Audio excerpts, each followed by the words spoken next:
यह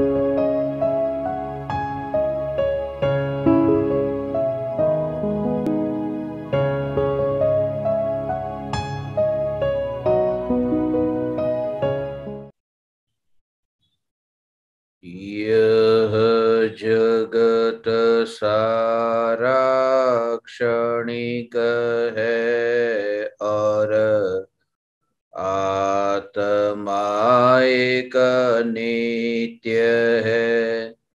आत्मा का अनुभव बस एकमात्र नित्य है।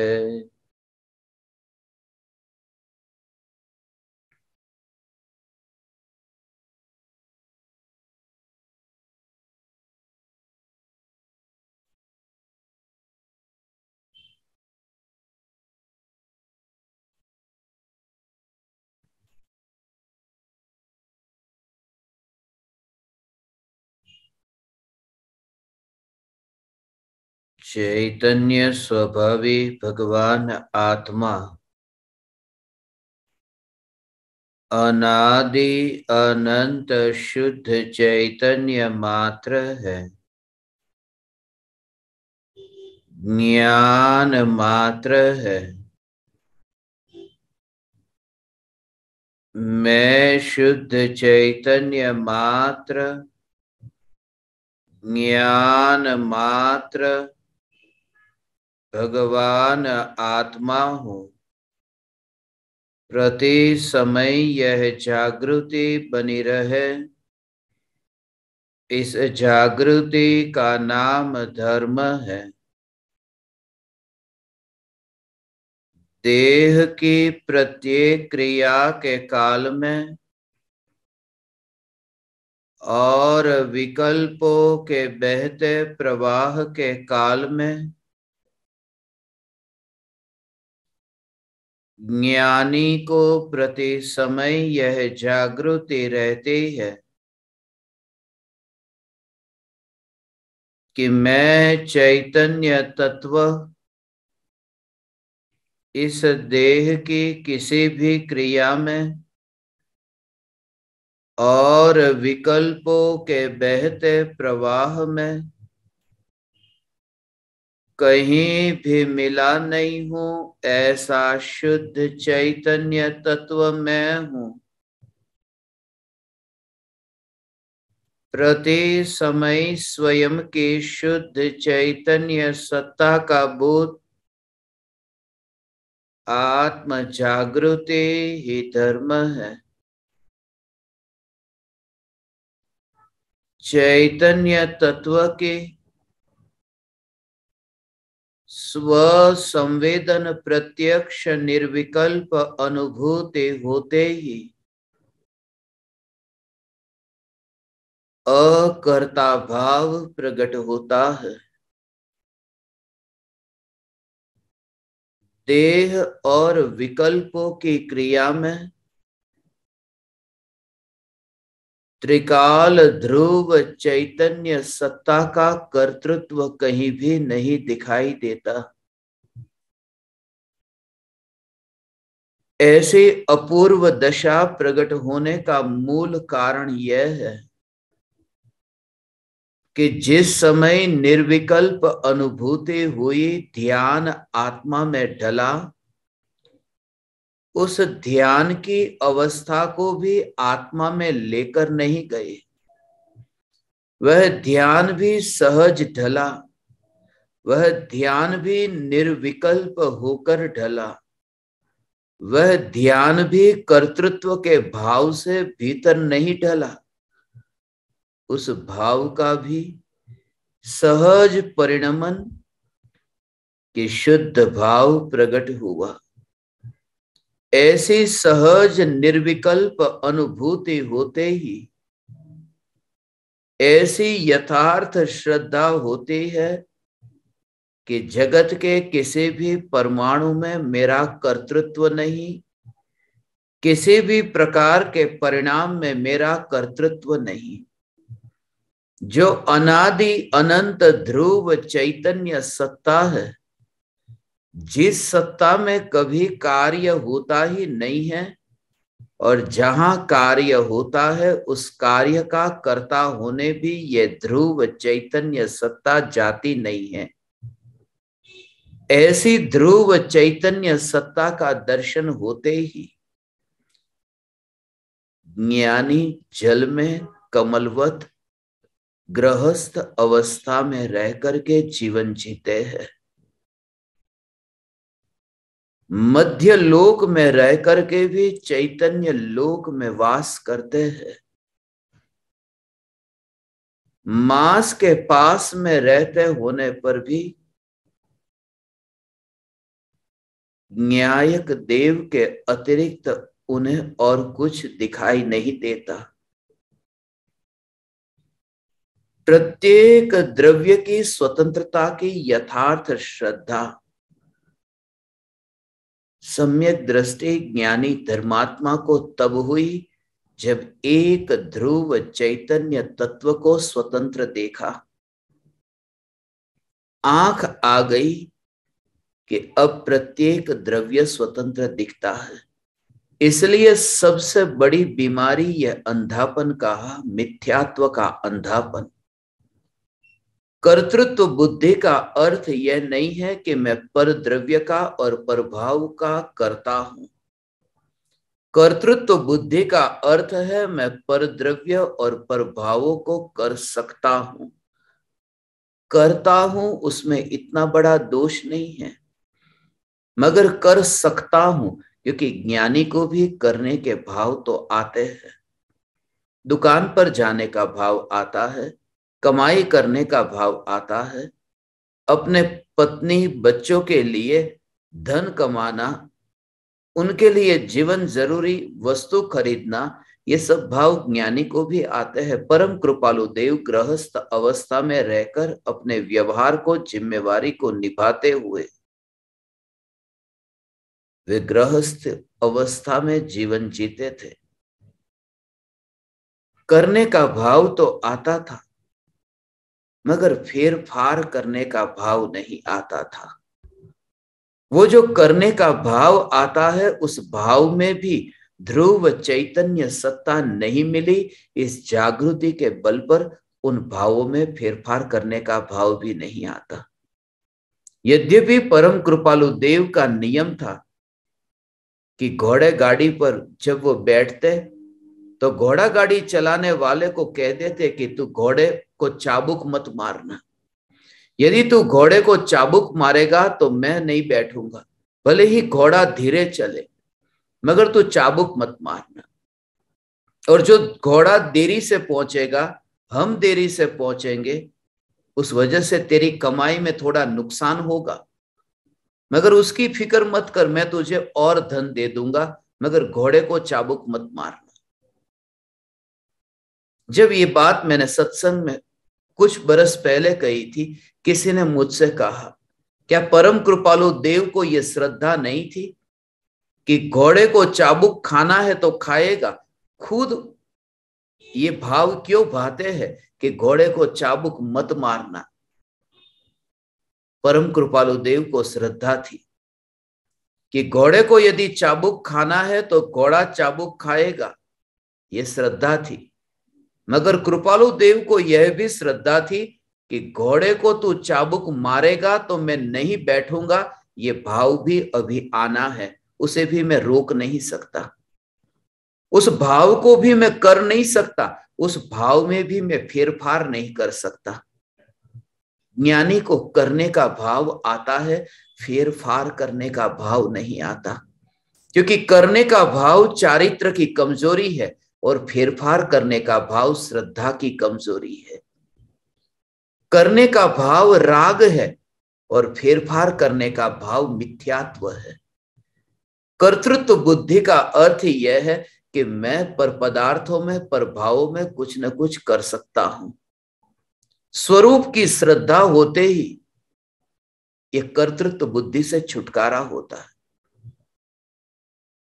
सबसे ज्यादा खतरनाक ये बुद्धि है। चार बुद्धि में यदि कोई पूछे कि सबसे ज्यादा खतरनाक मिथ्या बुद्धि कौन सी, तो ये कर्तृत्व बुद्धि। उसके पीछे कारण है, क्योंकि कर्तृत्व बुद्धि के कारण ही ये एकत्व ममत्व बुद्धि और दृढ़ होती है, पुष्ट होती है। इसलिए कर्तृत्व की मैं कुछ कर सकता हूं, घर को मैं चलाता हूं, पत्नी का ध्यान मैं रखता हूं, मैं इतनी कमाई नहीं करता तो पत्नी का ध्यान कौन रखता, मैं समय पर उठ करके सुबह 5 बजे उठ करके खाना बनाती हूं, पति का ध्यान मैं रखती हूं। मैं इतनी अच्छी पत्नी नहीं होती तो पति को समय पर चाय कैसे देती। मैंने बच्चों को पढ़ाया है, मैंने उन्हें बड़ा किया। ये जो कर्तृत्व का भाव है कि मैं कुछ कर सकता हूं, ये स्वरूप की श्रद्धा से वो वंचित है। जिसे चैतन्य स्वरूप की श्रद्धा हुई, उसे तो एक द्रव्य दूसरे द्रव्य को करता तो नहीं, एक द्रव्य दूसरे द्रव्य को छूता हुआ भी नहीं दिखता। ऐसी द्रव्य की स्वतंत्रता की श्रद्धा की मोहर एक समय में चैतन्य तत्व की निर्विकल्प अनुभूति होते ही ये श्रद्धा प्रकट होती है। आचार्य कुंद कुंद देव ने ग्रंथाधिराज समय सार में 2 अधिकार लिखे हैं, जीव अजीव अधिकार और कर्ता कर्म अधिकार।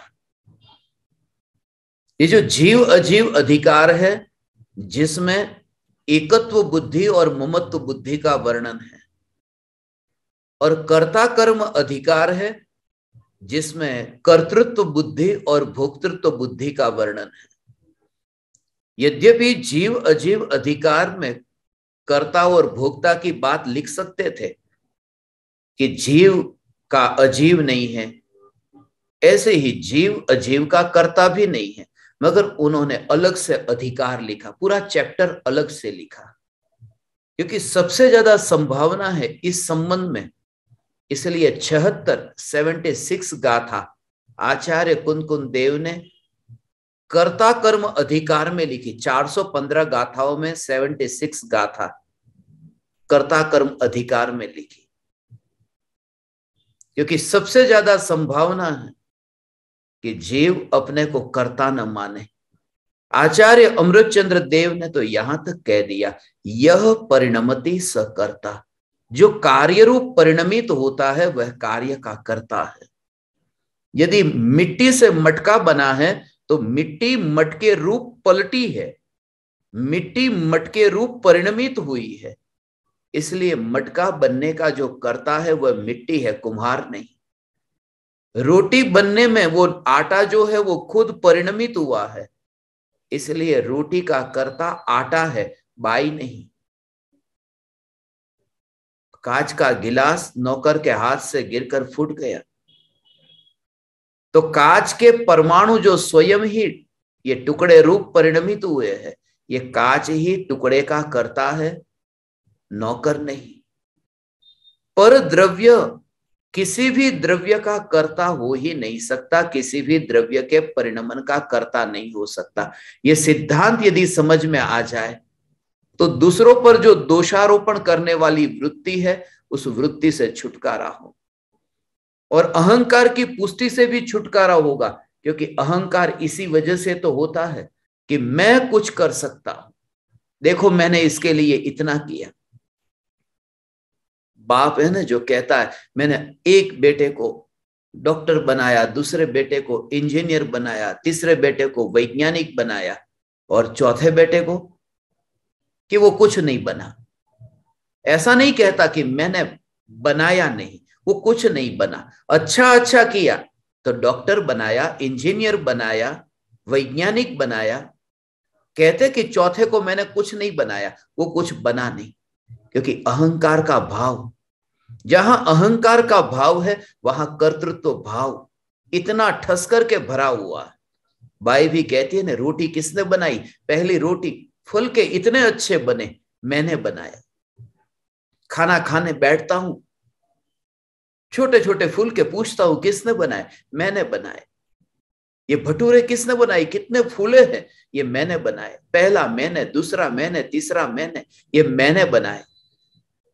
मगर ये खराब क्यों बन गया, ये जल क्यों गया, मैं क्या करूं? मेहमान आ गए थे, बेल बजी, दरवाजा खोलने गई, मेहमान की वजह से ये जल गया। अच्छा हुआ वो मैंने किया, बुरा हुआ वो दूसरों के कारण हुआ। सम्यक दृष्टि को यह दिखाई देता है। तुम भी यदि रोटी बनाओ, भटूरे बनाओ, उस समय तुम्हें यह दिखाई देगा।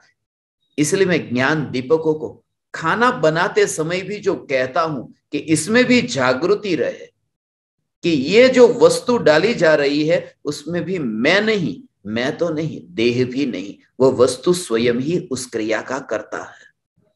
कोई किसी का कुछ भी नहीं कर सकता, मगर अज्ञानी के भीतर ये कर्तृत्व बुद्धि, इसकी वजह से ये हुआ, उसकी वजह से ये हुआ, ये दोषारोपण वाली जो वृत्ति है उसका नाम कर्तृत्व बुद्धि है। कर्तृत्व बुद्धि है। एक लड़के की किसी लड़की के साथ में शादी नहीं हो रही, एक ही कारण है, क्या है? मंगल बीच में आ रहा है। कुंडलियां मिलाई थी, मंगल बीच में आ रहा है। 245 लाख किलोमीटर दूर चक्कर काटने वाला, 245 लाख किलोमीटर दूर चक्कर काटने वाला मंगल, जिसको एक ही काम बचा है कि लड़का और लड़की के बीच में टांग अड़ाए। ये कितना बड़ा अज्ञान है, ये कितना बड़ा भ्रम है। और वो भी भारत, और भारत की लड़के और लड़की को, यूरोप की नहीं, अफ्रीका की नहीं। कर्तृत्व बुद्धि का अर्थ है कोई किसी का कुछ भी नहीं कर सकता। और जब भी कोई कार्य हो, किसी और पर दोष दे नहीं, मगर ये करने का भाव, ये कर लूं, इसकी वजह से ये हुआ, उसकी वजह से ये हुआ। एक भाई की पत्नी चली गई, भग गई, अब ढूंढ रहे, मिल नहीं रही, कोई लेकर के चला गया है। राम जी मंदिर में जाकर के हाथ जोड़ करके प्रार्थना करते, राम के सामने, मेरी पत्नी को वापस ला दो। अब वो राम जी मंदिर के पास में राम के सामने प्रार्थना करते, मेरी पत्नी चली गई। अब राम की खुद की ही कोई भगा कर ले गया, उनके सामने जाकर के तुम हाथ जोड़ते हो। वो खुद अपनी पत्नी को नहीं बचा पाए, वो तुम्हारी पत्नी को क्या ला देंगे? जाना है तो हनुमान मंदिर में जाओ, हनुमान जी वापिस लेकर आए। मगर वहां पर भी जाओगे तो कुछ भी नहीं होगा, वो भी भ्रम है। किसी भी देव, किसी भी देवी, किसी भी आत्मा, किसी भी परमात्मा, किसी पर भी कर्तृत्व का बोझ ये न डालना। मुझे तो लोग कहते हैं जिनके पेट में खाना नहीं है कि भक्ति करो, किन की भक्ति करो? आदिनाथ भगवान की भक्ति करो, खाना मिल जाएगा। अब ऐसे आदिनाथ भगवान की भक्ति करो जिन्हें खुद खाना नहीं मिला था। सीधी सी बात है, जब स्वयं के ही कर्म ऐसे हो, कौन पराया तुम्हें दुख पहुंचाएगा? कौन पराया तुम्हें सुखी करेगा? भगवान मेरा कुछ भला करते, कर्तृत्व बुद्धि, भगवान मेरा कुछ बुरा कर देते हैं, भगवान मेरा कुछ भला कर दे। भगवान की जो भक्ति करते हैं फिर उनका बुरा कभी नहीं होता। भगवान की भक्ति करो। क्या मुनिराज ऋषभ देव की भक्ति कम थी? अनंत सिद्ध परमात्माओं के प्रति भक्ति तो थी, तो फिर रोटी क्यों न मिली? वर्तमान में जो भी मिलता है वो पूर्व कर्म के उदय का परिणाम है, और वर्तमान में जो भाते हो उससे कर्म का बंध होता है, जिसका फल भविष्य में मिलने वाला है। इसलिए इतनी सुंदर त्वचा मिली यूरोप के देशों में कि जिनके शरीर पर एक भी दाग नहीं, ऐसी सुंदर काया। और थाली में देखो तो सी फूड खाने वाले, समुद्र में से निकाल करके जानवर को खाने, ऐसा पाप करने वाले को सुंदर शरीर मिलता है। और आत्मा में लीन होने वाले, हर अंतर्मुहूर्त में झूलने वाले वादिराज मुनिराज को कोढ़ हो जाता है। ये कोई पूर्व कर्म का फल है, इसमें वर्तमान के भावों को जोड़ना नहीं। कि वर्तमान में मैं कोई ऐसे भाव भाता हूं, इस वजह से ये हुआ। ये द्रव्य की स्वतंत्रता समझे तो कर्तृत्व का बोझ उतर जाए। गुजरात में जब भूकंप आया था 2001 में, उस समय में अहमदाबाद में ही था। वहां मैंने अपनी आंखों से देखा, एक मकान गिर गया है, मकान में लोग मरे, मगर जब वो मकान का मलबा निकाल रहे थे तो पूरे मकान में से एक भी गिलास ऐसा न निकला जो फूटा हुआ हो। आदमी न बचा, मगर कांच का गिलास बच गया। यदि गिलास को भी नहीं फूटना हो तो भूकंप भी उस गिलास को फोड़ नहीं सकता। ये स्वतंत्रता का सिद्धांत समझ में आए कि सब स्वतंत्र है, तो फिर क्या होगा, उससे लाभ क्या होगा? उससे लाभ ये होगा कि अब मुझे जगत में कुछ करने जाना नहीं। तो ध्यान जो जगत में जा रहा था, जगत में जाता क्यों है?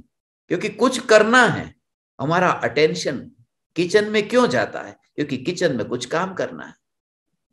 हमारा अटेंशन ऑफिस में क्यों जाता है? क्योंकि ऑफिस में कुछ काम करना है। जहां कुछ करना है वहां पर हमारा ध्यान जाता है। जब पता चले कि मैं करने वाला ही नहीं हूं, तो ध्यान वहां से हट करके फिर अपने स्वरूप में ही रहेगा। इसलिए स्वरूप में स्थित होने के लिए इस सिद्धांत को समझना बहुत जरूरी है। और सिर्फ बुद्धि के स्तर से नहीं, इस कर्तृत्व बुद्धि को श्रद्धा में से दूर करना है। मान्यता में, लिखने में नहीं, बोलने में नहीं। एक पंडित था, बहुत बड़ा, लिखने में इतना माहिर था। हम जब वहां पर जयपुर में पढ़ते थे, बहुत बड़ा पंडित, जब हमारी परीक्षा थी, परीक्षा के समय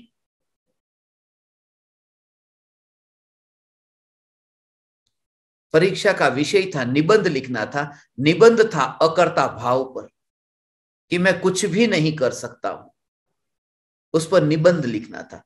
और उस लड़के ने निबंध लिखा, उसका पहला नंबर आया। इतने पन्ने भर दिए थे, सिर उठा करके देख ही नहीं रहा था। मैं उसके पास में ही बैठा था, क्या लिख रहा है वो दिखाई भी नहीं दे रहा था, मगर उसका पहला नंबर आया, उसे पुरस्कार मिला। जब उसे पुरस्कार दिया जा रहा था, तब एक सज्जन वहां पर आए थे, जिनके हाथों से उसको पुरस्कार मिलने वाला था। उस सज्जन ने ऐसे ही मजाक में उस बच्चे को कह दिया कि सच बताए, ये किसने लिखा है?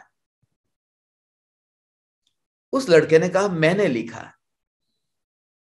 नहीं, ये तूने नहीं लिखा। सच बता, ये किसने लिखा? नहीं, मैंने लिखा है, मैंने लिखा है। बोले, तेरे पास में कौन बैठा था? उसके पास में मैं था। मुझे पूछा कि क्या तुम्हारे में से देख देख करके उसने लिखा है? मैंने बोला, नहीं, वो तो ऐसे लिख रहा था, कभी कभी मैं उसके देखता था, मगर दिखाई ही नहीं दे रहा था क्या लिख रहा है। फिर वो सज्जन कहते हैं कि नहीं, ये तूने लिखा ही नहीं, तू लिख ही नहीं सकता। उस बच्चे ने कहा, मैंने लिखा है, मैंने लिखा है, मैंने लिखा है, ये पहला नंबर मेरा ही हो सकता है, मैं लिख सकता हूं, मेरे में ताकत है। उस बच्चे ने लगभग 40 पेज लिख दिए थे, और 40 पेज में यही लिखा था कि मैं कुछ भी नहीं कर सकता, न मैं बोल सकता हूं, न मैं चल सकता हूं, मैं न लिख सकता हूं, मैं तो जानने वाला चैतन्य परमात्मा हूं। मगर श्रद्धा में से तो गया नहीं, श्रद्धा में तो यही भरा है कि लिखने वाला मैं हूं, मैं लिख नहीं सकता। ऐसा लिखने वाला भी अपने को मानता है कि ये लिखने वाला मैं हूं। इसलिए लिखने में सुधार मत करना, मान्यता में परिवर्तन आए, कि मैं श्रद्धा में परिवर्तन आए कि मैं कुछ भी नहीं कर सकता। अकर्ता भाव, जगत में किसी भी पर पदार्थ में मेरा कोई कर्तृत्व नहीं है। बच्चों को मैं कितना पढ़ाता हूं, उसके लिए कितनी मैंने कमाई की है। ગુજરાતીમાં તો પેલું છે ને, કાઢી મુખેથી કોળિયા મોંમાં દઈ મોટા કર્યા। बच्चे को बड़ा किया है, खुद नहीं खाए, बच्चे को खिलाया। खुद सूखे पे सोए, बच्चे को गीले पे सुलाया। आज के काल में उल्टा किया, पहले खुद गीले पे सोए और बच्चे को सूखे पे सुलाया। मैंने कितना कितना कितना किया, ये बच्चे को मैंने बड़ा किया। इस भ्रम में से निकलना, ये कर्तृत्व बुद्धि, मैंने बड़ा किया। नारियल के पेड़ है, माँ बाप के बिना इतने ऊंचे हो जाते हैं, इतने बड़े हो जाते हैं। इस अहंकार से ही छूटना है कि प्रत्येक द्रव्य की स्वतंत्रता, मैं कुछ भी नहीं कर सकता, क्योंकि तीर्थंकर का बेटा तीर्थंकर हो ही नहीं सकता। ये सिद्धांत है, ये नियम जानो। तीर्थंकर का पुत्र तीर्थंकर नहीं होता, चक्रवर्ती का पुत्र चक्रवर्ती नहीं होता। ये किस बात को बताता है? ये बताता है कि तीर्थंकर भी अपने बेटे को तीर्थंकर नहीं बना सकते, अर्थात जो अपना पुण्य है उस पुण्य को अपने बेटे को नहीं दे सकते, वरना बेटा तीर्थंकर हो जाए, वह पुण्य यदि बेटे के पास ट्रांसफर हो जाए तो चक्रवर्ती अपना पुण्य अपने बेटे को दे दे। तीर्थंकर के पुत्र चक्रवर्ती हो सकते हैं, मगर तीर्थंकर का पुत्र तीर्थंकर नहीं हो सकता।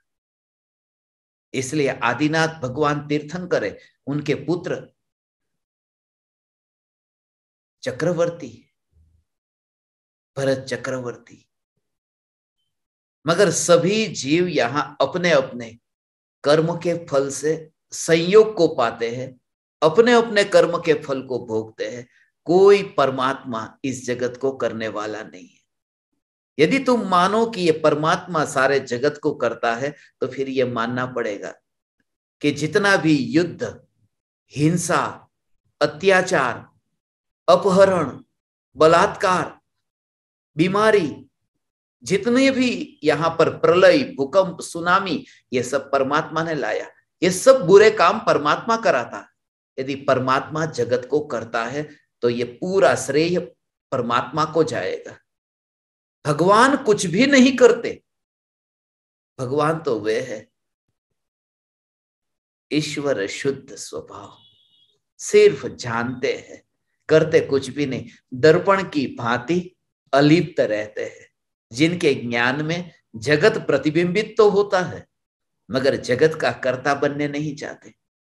अकर्ता भाव, मैं कुछ भी नहीं कर सकता।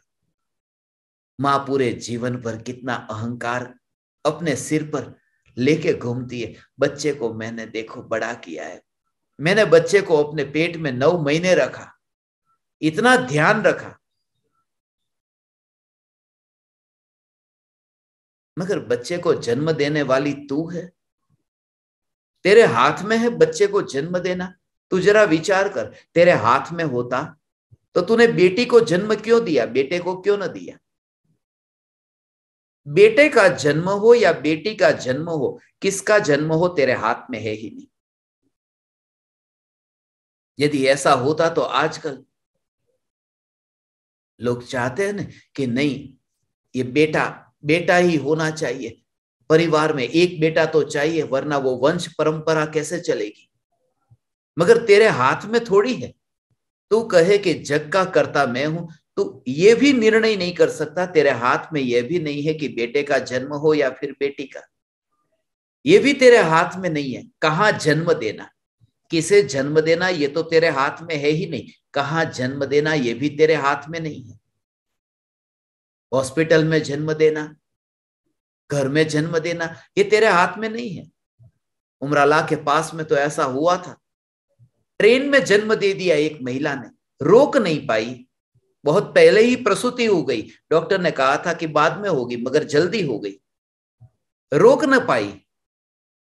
ट्रेन में फ्रूट वाला फ्रूट बेचता था, उसके पास से चाकू मंगवाया और अपनी नाल को काटा। उसके हाथ में कहां है, कहां जन्म देना, किसे जन्म देना, वह भी हाथ में नहीं। कहां जन्म देना, वह भी हाथ में नहीं। और कब जन्म देना, ये थोड़ी हाथ में है। आधी रात को 2 बजे भी बच्चे पैदा होते, काली चौदस के दिन भी पैदा होते। मां यदि बच्चे को थोड़ा रोक लेती, दीपावली के दिन जन्म देती। मगर वह भी उसके हाथ में नहीं है। कहां देना वह भी उसके हाथ में नहीं, कब जन्म देना वह भी उसके हाथ में नहीं, और कैसे जन्म देना यह भी उसके हाथ में नहीं है। ये चारों बात आ गई, द्रव्य, क्षेत्र, काल, भाव। कैसे जन्म देना यह भी उसके हाथ में नहीं।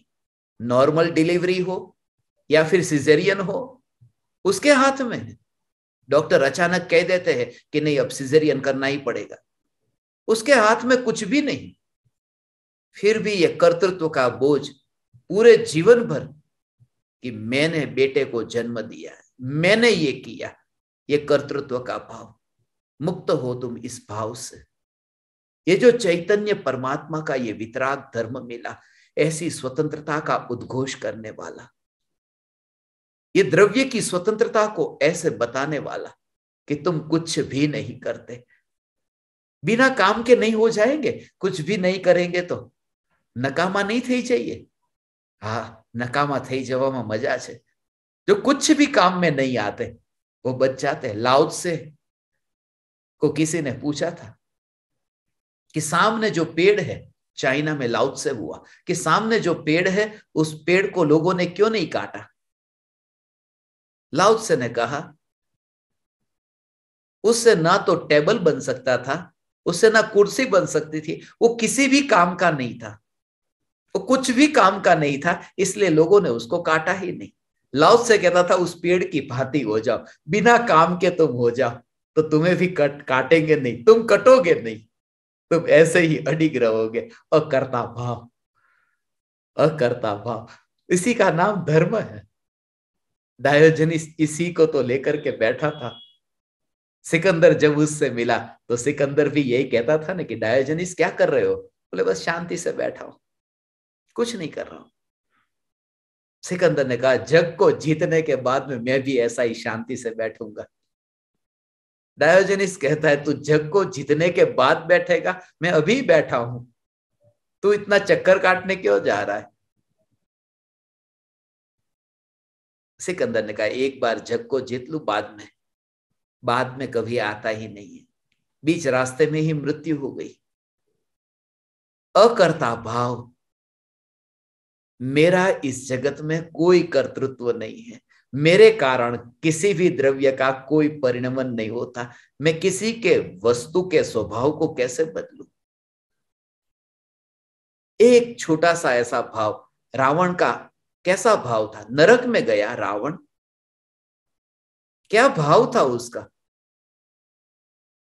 कि सीता का जो राग है वह राग मेरे प्रति हो, जो राग सीता को राम के प्रति है वह राग, वह प्रेम का भाव मेरे प्रति हो। सिर्फ इतना भाव उसका पलट जाए, दूसरों के भाव, सिर्फ इतना भाव पलट जाए, इतना भाव पलट जाए, उसमें कितनी बड़ी कर्तृत्व बुद्धि पुष्ट होती है। इतना भाव, भावों को भी पलटने वाला मैं नहीं। न तो मैं इस जगत का करता हूं, न तो परमात्मा इस जगत का करता है। मगर हमारी दोष आरोपण करने की जो वृत्ति है, एक आदमी ऐसे ही सड़क रास्ते पर चलता था, बरसात के दिन थे, देख करके ठीक तरह से चला नहीं, फिसल गया पैर और नीचे गिर गया और जोर जोर से भगवान को गालियां दे रहा है कि आपने ही मुझे गिराया, और गिरा तो दिया। बिजली हो रही थी, एक तो गिरा दिया, ऊपर से फोटो भी खींच रहे हो।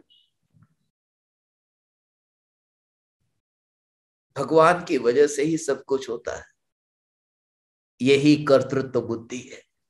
न भगवान की वजह से होता है, न किसी व्यक्ति की वजह से होता है, न मेरी वजह से होता है। जगत का जो परिणमन है वो स्वयं स्वतंत्र होता है, कोई उसमें कर्ता नहीं है। जब तुम उसके कर्ता भी नहीं हो तो उसको त्याग करने वाले, उसका भोग करने वाले भी तुम नहीं हो। जिस वस्तु के तुम मालिक ही नहीं हो उसको तुम कैसे कुछ कर सकते हो?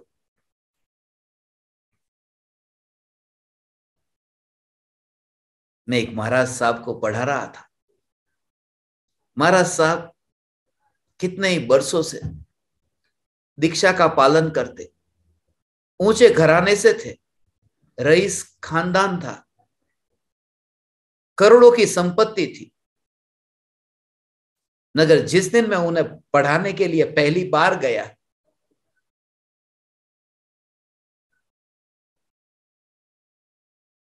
मैं उनको देख रहा था। पहले लोग उनको नमस्कार करते, वो जिस तरह से आशीर्वाद देते हैं, और उसके बाद में मैं उन्हें आगम पढ़ाने वाला था।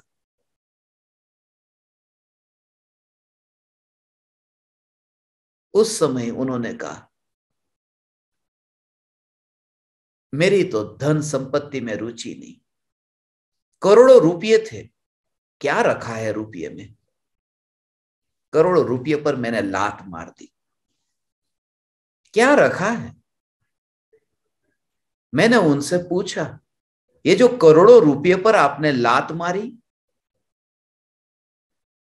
वो कितने साल पहले मारी थी? बोले करीब करीब 30 साल हो गए। 30 साल पहले करोड़ों रुपये पर लात मार दी। मैंने उनसे कहा, वो लात ठीक तरह से लगी नहीं है। यदि ठीक तरह से लग जाती तो 30 साल के बाद वे करोड़ों रुपये याद भी नहीं आते। पता ही नहीं, ज्ञानी अर्थात बस एक बार गया, फिर तुम्हें याद भी नहीं करता, वो अपनी मस्ती में मस्त हो जाता है। इसलिए ज्ञानियों को समझना बहुत मुश्किल है।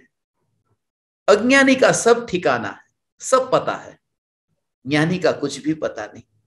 अज्ञानी का पता है सुबह 7 बजे नाश्ता करेगा, 12 बजे भोजन करेगा, 5 बजे भोजन करेगा, पक्का है।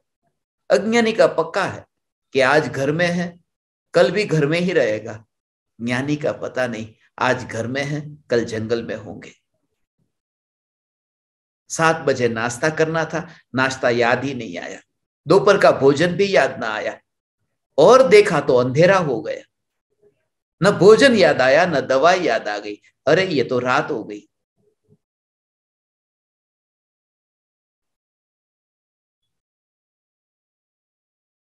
मगर चैतन्य चैतन्य चैतन्य चैतन्य की मस्ती न छूटे भगवान। हे ज्ञान दीपक, प्रति समय यह जागृति इस जगत के किसी भी परमाणु मात्र के परिणमन में मेरा कोई कर्तृत्व नहीं। कर्तृत्व का भाव, वो करने का भाव, चैन नहीं पड़ता शांति से सुकून से बैठने में। तुम शांति से बैठ ही नहीं सकते, तुम्हारा धर्म ऐसा है। धर्म भी तुम यदि करते हो तो कोलाहल मचाते हो।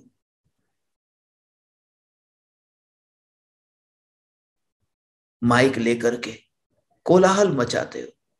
धर्म भी कोलाहल वाला धर्म है, और कोलाहल में धर्म है ही नहीं।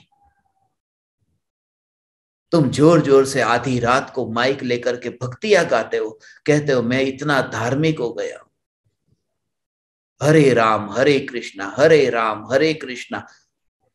बच्चों की परीक्षा है, बच्चे रात को पढ़ाई कर रहे हैं, सुबह उन्हें परीक्षा देने जाना है, उनको परेशान करने का धंधा शुरू किया है।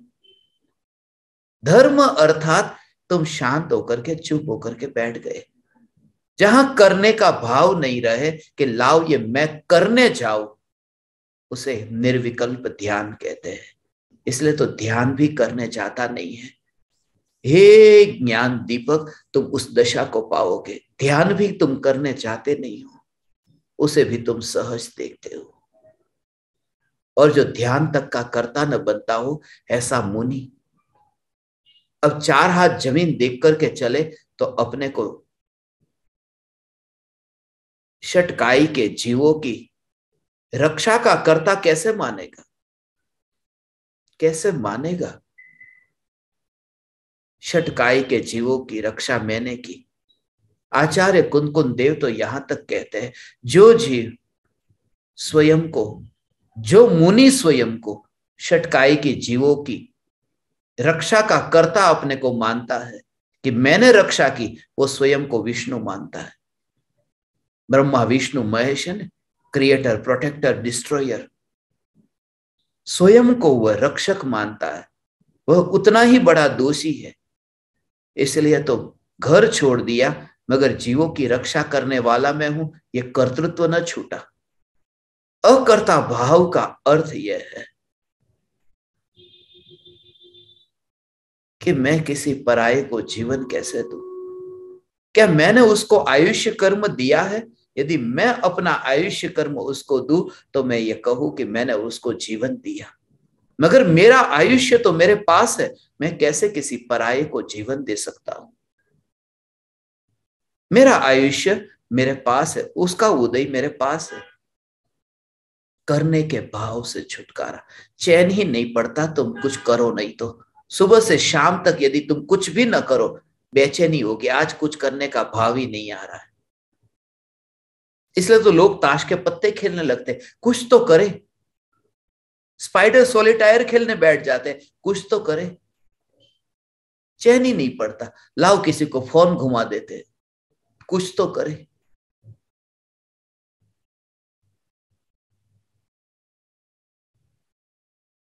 एक सेठ जी को किसी ने शादी के लिए बुलाया था। सेठ जी पहुंच गए शादी में, और वहां पर जो कुर्सियां थी, एक कुर्सी को उठा करके दूसरी ओर करने लगे, दूसरी को इधर, इधर से उधर करने लगे। जो मेजबान थे उन्होंने कहा, सेठ जी ये क्या कर रहे? बोले व्यवस्था कर रहा हूं। बोले सब व्यवस्थित है? बोले मैं यहां तक आया हूं, कुछ तो करूंगा ना, इतना प्रेम से आपने मुझे बुलाया है। सब व्यवस्थित है, व्यवस्थित है, उसको ये व्यवस्थित करना चाहता है।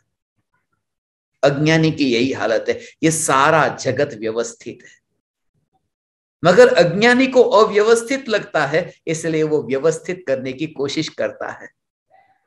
और याद रहे, व्यवस्थित जगत को व्यवस्थित करने की जो कोशिश है, यही अव्यवस्थित है। मगर वो अव्यवस्थित कोशिश जो है, वह भी जगत का स्वरूप है ना, वह भी जगत में हो रहा है ना। इसलिए अव्यवस्थित कोशिश भी व्यवस्थित है, इसलिए ज्ञानी उसे भी मात्र ज्ञाता होकर देखते हैं, अज्ञानियों के प्रति भी द्वेष नहीं करते। ये भी ठीक है। जिसके संसार परिभ्रमण का किनारा दूर है, उसे ऐसे ही भाव आते हैं, लाओ मैं किसी का कुछ परिवर्तन कर दूं। ज्ञानी को परिवर्तन करने का भाव न रहा, फेरफार करने का भाव न रहा। मैं कैसे किसी में कुछ परिवर्तन करूं? जो कुछ भी हो रहा है, न तो परमात्मा के कारण, न मेरे तुम्हारे कारण, एक ही है, कर्म का फल है। कांच का गिलास फूट गया, कर्म ऐसे थे, पाप का उदय था। पाप का उदय नहीं, पुण्य का उदय था, वो पूरा हो गया। पाप के उदय से गिलास नहीं फूटता, जो उदय था पुण्य का वो खत्म हो गया, उस वजह से गिलास फूट गया, खत्म हो गया। ये कितनी बड़ी श्रद्धा है, ये सबसे खतरनाक मान्यता है, सबसे खतरनाक है।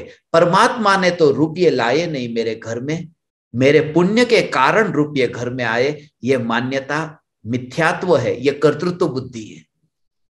क्योंकि पुण्य का जो कर्म है, वे परमाणु और रुपये के परमाणु ये अलग अलग है, और एक परमाणु का परिणमन दूसरे परमाणु के कारण मानना ये मिथ्यात्व है। इसलिए सम्यक दृष्टि तो ये मानते हैं कि रुपये बैंक से घर तक आए हैं, पुण्य के उदय से नहीं। स्वयं में ही क्रियावती नाम का गुण है, स्वयं की ही गति पर्याय की, वर्तमान की, तत्समय की योग्यता है। उसमें पुण्य का उदय निमित्त है, मगर निमित्त को कार्य का कर्ता मानना मिथ्यात्व है। इसलिए व्यवहार से ये कहते हैं कि पुण्य के उदय से ये हुआ, व्यवहार से ऐसा कहते हैं, पाप के उदय से ऐसा हुआ, मगर वास्तव में प्रत्येक द्रव्य का परिणमन अपने आप होता है। जब अकर्ता भाव हो, तब सहज ही जड़ता मिट जाती है। ये करके ही रहो, ऐसा नहीं, सहज। मैंने तो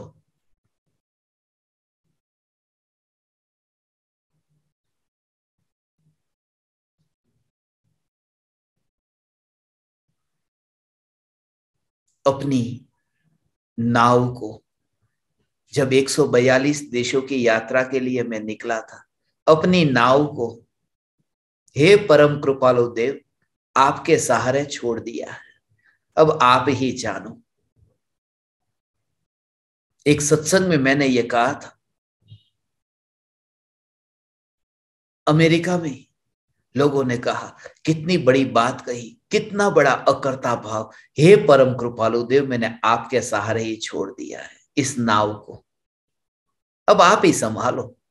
ये खतरनाक मिथ्यात्व है, ये तुम्हारी कसौटी करने के लिए कोई नहीं संभाल सकता। नाव को डूबने से कौन बचा सकता है? एक नाव जा रही थी, उस नाव में 100 यात्री यात्रा कर रहे थे, मगर आगे जाकर के ऐसा हुआ, एक आदमी ऐसा था, पापी था, मांस खाता, शराब पीता, नाव डूबने की तैयारी में। 99 लोग बिगड़े कि इस पापी की वजह से ही हम सब डूब रहे। एक पापी 99 पुण्यात्मा को डुबा सकता है? यदि एक पापी 99 पुण्यात्मा को डुबा सकता है तो 99 पुण्यात्मा एक पापी को बचा क्यों नहीं लेते? सच तो यह है कि सभी का डूबना निश्चित है, स्वतंत्र है, कोई किसी का कुछ भी नहीं कर सकता। मत करो, इसलिए ज्ञानी यह भी नहीं कहते मत कर, तो क्योंकि मत करो ये कहते हैं ना तो तुम और करते हो। जैसे कहीं लिखा रहता है ना कि ये खंभा है, अभी अभी ताजा रंगा हुआ है, हाथ मत लगाना, तो रस आता है कि लाओ लगा के देख ले क्या अभी अभी ताजा रंगा हुआ है, मगर अब पछताते हो तो क्या?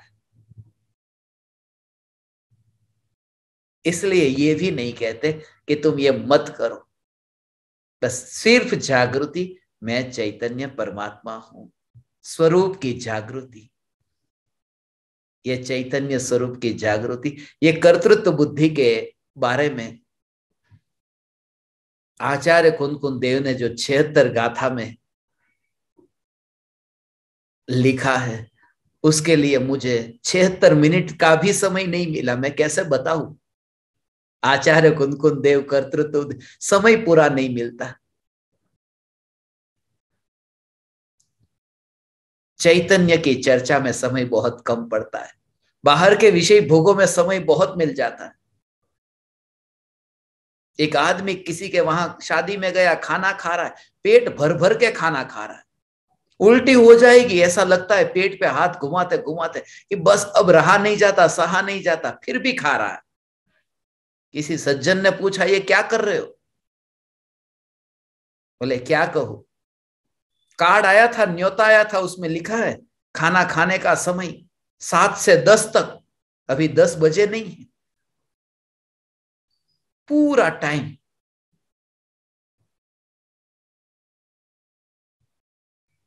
सत्संग के लिए टाइम बहुत कम है, मगर फिर भी ह्यूस्टन वासी साधकों ने मुझे सत्संग करने का अवसर दिया, जो मैं कभी कर ही नहीं सकता।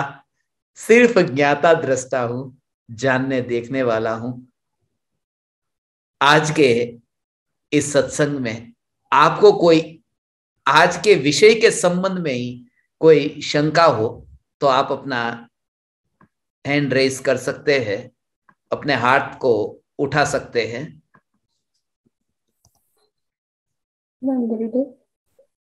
प्रणाम।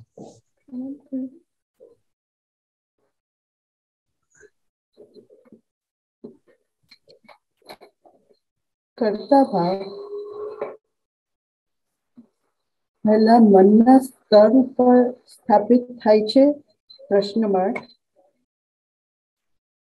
અને શ્રદ્ધામાં અકર્તા ભાવ સ્થાપિત કરવા કેવો અને ક્યારે પુરુષાર્થ કરવો?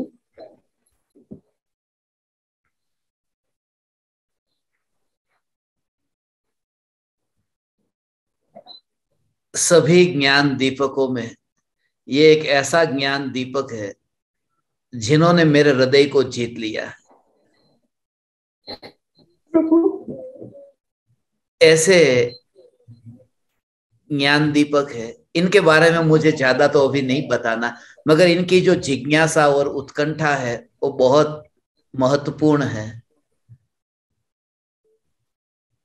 श्रद्धा में कर्तृत्व भाव पहले छूटे, चारित्र में बाद में। उसका कारण यह है कि स्वरूप की श्रद्धा नहीं है, इस वजह से ये भावों में फेरफार करने का भाव आता है।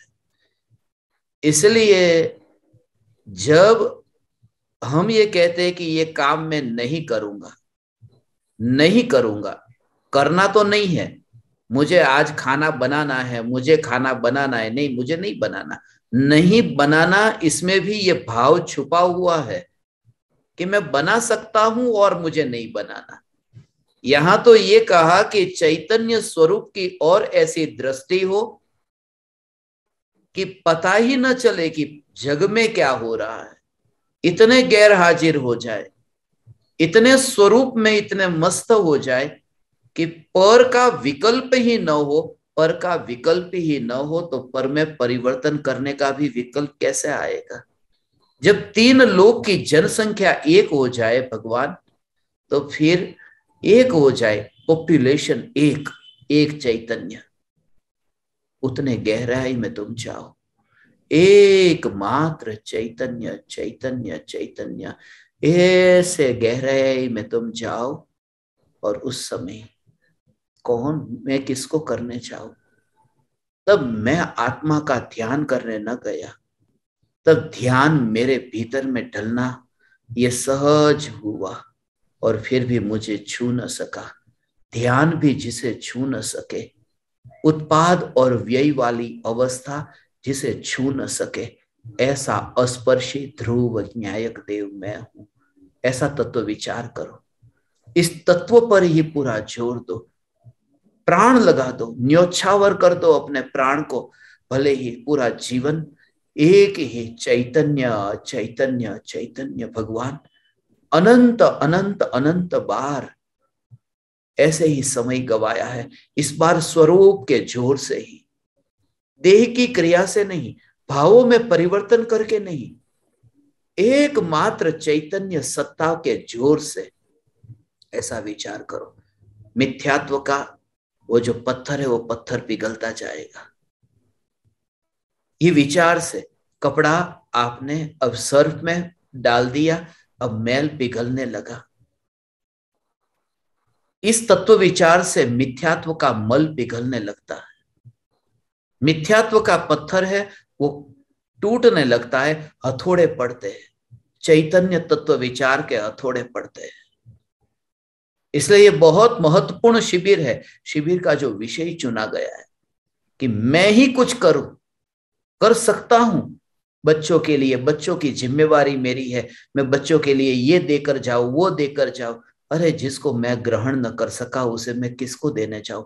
भीड़ में रह करके, अपनी बेटी के संग में, बेटों के संग में, परिवार के संग में रह करके just try to be absent.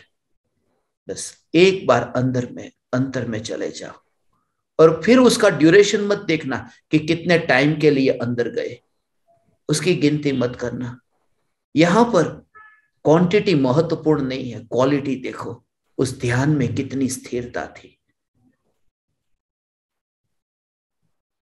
ऐसी दशा चैतन्य तत्व विचार से प्रकट होगी। प्रणाम। प्रणाम। आपकी बात तो इतनी अद्भुत होती है कि दिल के अंदर उतर जाती है और एक बोध हो जाता है एक क्षण में। मेरा सवाल ये था कि आप जैसे तो संसार को छोड़कर चले गए, एकांत से जिन जिन जिन लोगों ने, साधु साध्वी कोई भी हो, साधक हो कोई भी हो, आप जैसे लोग सब संसार को छोड़कर चले गए हैं, तो एक एक क्षण में आप अपने आप में रह सकते हैं। लेकिन हमारे जैसे जो संसार में, जिनको दैनंदिन जीवन जीना है, रोटी कमानी है, बच्चों के साथ काम करना है, सब कुछ करना है, कर्ता भाव न करते हुए भी करने का भाव तो उनको करना ही पड़ता है। तो ये संतुलन किस तरह से साधे हम कि कर्ता भाव न हो लेकिन करने का भाव फिर भी बना रहे, ये कैसे हो सकता है, ये मैं समझना चाहता हूँ। बहुत अच्छा। इसके साथ साथ में एक और शंका ले लेते हैं, शायद इससे संबंध में ही हो तो और मैं इसको एलोबरेट कर सकूं। प्रणाम गुरु जी। हाँ जी। चैतन्य चैतन्य चैतन्य चैतन्य चैतन्य चैतन्य। मेरा भी पहली बहन का जैसा प्रश्न था कि श्रद्धा में परिवर्तन आए, उसके विषय में आपने बहुत अपूर्व वचन खोले हैं। फिर भी मेरा इसमें एक प्रश्न और आया। आपने कहा चैतन्य की सत्ता के जोर से मिथ्यात्व का मेल पिघलता है, तो हम दैनिक जीवन घर के कामकाज के अंदर में चैतन्य का जोर और विशेष रूप से किस प्रकार से लाएं, जिससे कि हम दिन भर घर के कार्य करते वक्त बहुत कर्तृत्व बुद्धि चलता है कि मैं कर सकती हूँ या काम वाले घर के कर सकते हैं, तो उनके ऊपर दिन भर आकुलता भोगती रहती हूँ और परिणाम भी बिगड़ते रहते हैं। तो इस पर और विशेष रूप से हमारा उपयोग वहां से हटके अंदर कैसे आए, इस पर विशेष खुलासा। सही है। परिवार जनों के संग में रह करके और अपनी दैनिक व्यवहार की क्रिया करते करते अंतर में जागृति कैसे रहे। सबसे पहले तो यह समझ ले कि आत्म जागृति सम्यक दर्शन के बिना होती ही नहीं है। उसका अभ्यास हो सकता है, जागृति नहीं हो सकती, क्योंकि आत्मा को जाना ही नहीं है तो जागृति कैसे रहेगी। जागे हुए पुरुष को जागृति है, अज्ञानी तो मोह की नींद में सो रहा है। अब तो सवाल यह है कि उस जागृति का अभ्यास कैसे हो। तो जैसे तत्व को सुना हो, चैतन्य की पुकार को सुना, उसको सुनकर के सुनने तक सीमित न रखे। कितना सुना इस पर जोर न दे। सुने हुए को, जैसे कहते हैं ना कि गाय भी है वो घास खाती है, मगर घास खा करके फिर उसकी जुगाली करती है, इन्हें वागोड़े। तो जो सिद्धांत आपने सुना है उस सिद्धांत को आप हर एक घटना में फिर घटित करिए, उस समय ये विचार करिए। जैसे अभी आज आपने सुना कि कांच का गिलास गिरता है, वो उसका काल पक गया, वरना वो भूकंप में वो गिलास क्यों नहीं फूटा, और मेरे घर में बिना भूकंप के ही हाथ से गिर करके क्यों फूट गया।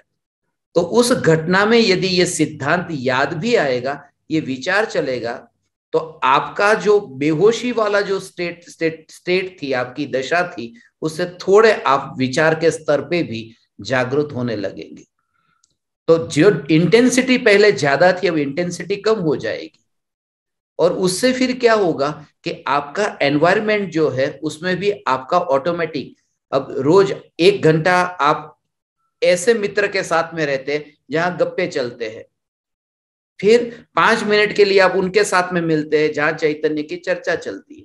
मगर जैसे जैसे आपके अंदर में इस प्रकार के विचार शुरू होंगे तो आपकी संगति भी धीरे धीरे बदलती जाएगी, बाहर का योग भी बदलता जाएगा। आप ऐसे ही लोगों के साथ में फिर रहना चाहेंगे जिनके साथ में चैतन्य की चर्चा होती, या फिर घर वालों के साथ में भी बात बात में यदि कोई ऐसी चर्चा भी होती है तो इस सिद्धांत को आप घटित करके उन्हें भी समझाएंगे। यदि वे नहीं समझेंगे तो भी भीतर में तो आपको वो स्मरण में आता रहेगा। सेल्फ अवेयरनेस, हर एक घटना में सुने हुए सिद्धांत को प्रैक्टिकल में घटित करना। तो प्रैक्टिकल लाइफ में घटित करने के लिए पहले थियोरी से तो सुना हो, उस सिद्धांत को बुद्धि के स्तर से तो सुना हो, तो फिर प्रयोग में फिर मुश्किल नहीं होगी। तो इस प्रकार से ये खाली अपन अगली बार जब तक नहीं मिलते तब तक आप सभी जिन्होंने शंका पूछी नहीं पूछी, जैसे नितिन भाई ने अभी पूछा कि घर गृहस्थी में रह करके कैसे हो, जिन्हें भी चैतन्य तत्व की 24 के 24 तीर्थंकर जन्म से सम्यक दृष्टि होते थे, सम्यक दृष्टि थे, और 24 के 24 तीर्थंकर जो गृहस्थ अवस्था में रह करके ही आत्म जागृत थे। तो गृहस्थ दशा में रह करके आत्म जागृति, उसकी तो वहां पर तो वो कला है, गृहस्थ दशा में रह करके ही वो दशा आएगी। इसलिए घर को छोड़ करके भागना ही नहीं है, वास्तव में तो क्या है कि घर में रह करके आपको पता चलेगा, उसको थर्मोमीटर समझना। पत्नी, बच्चे, ये थर्मोमीटर है। आपने जो गुरु के ज्ञान को पाया है और उस समय आपका बुखार उतरा या नहीं उतरा, वो थर्मोमीटर से पता चलेगा कि आपके अंदर अभी वो क्रोध का भाव जो कम हुआ है या नहीं। मगर नापोगे कैसे? जब पत्नी कुछ बोलेगी और फिर आपने रिएक्ट नहीं किया, तब पता चलेगा कि चलो थर्मोमीटर से मैंने अपने बुखार को नाप लिया है। अब थर्मोमीटर को ही तोड़ करके फेंक दोगे तो सॉल्यूशन नहीं होगा। इसलिए परिवारजन, मित्र, शत्रु, ये सबको थर्मोमीटर समझना, गुरु के ज्ञान को औषधि समझना और उसको हर पल नापते रहना, नापते भी रहना और औषधि भी लेते रहना। ऐसा ना हो कि बुखार आया हो और दवाई लेते लेते इतनी ज्यादा ले ले कि गर्म बुखार था और फिर ठंडा बुखार हो जाए। इसलिए नापना भी बहुत जरूरी है दवाई के साथ साथ में। हाँ जी, एक प्रश्न और।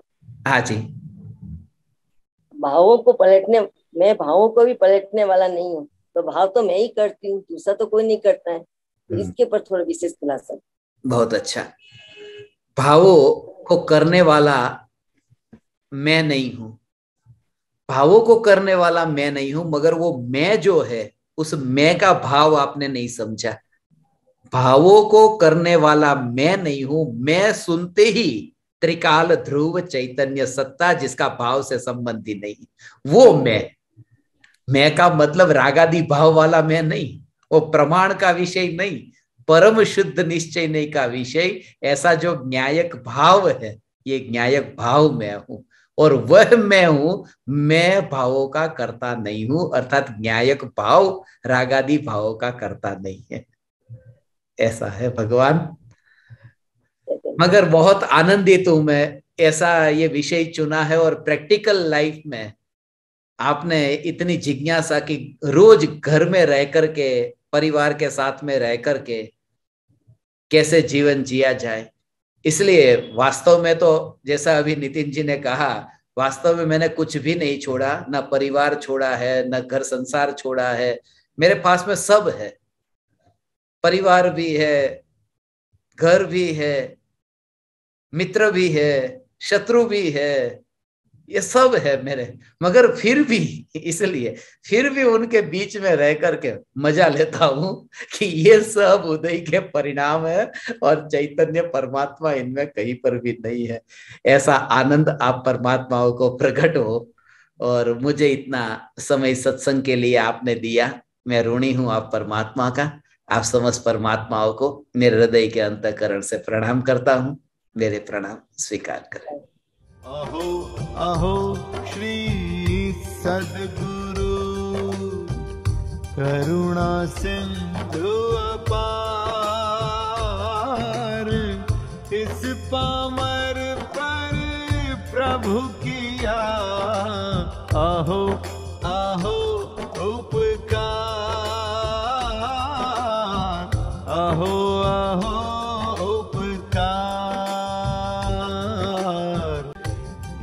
सहित जिनकी दशा वरते देहा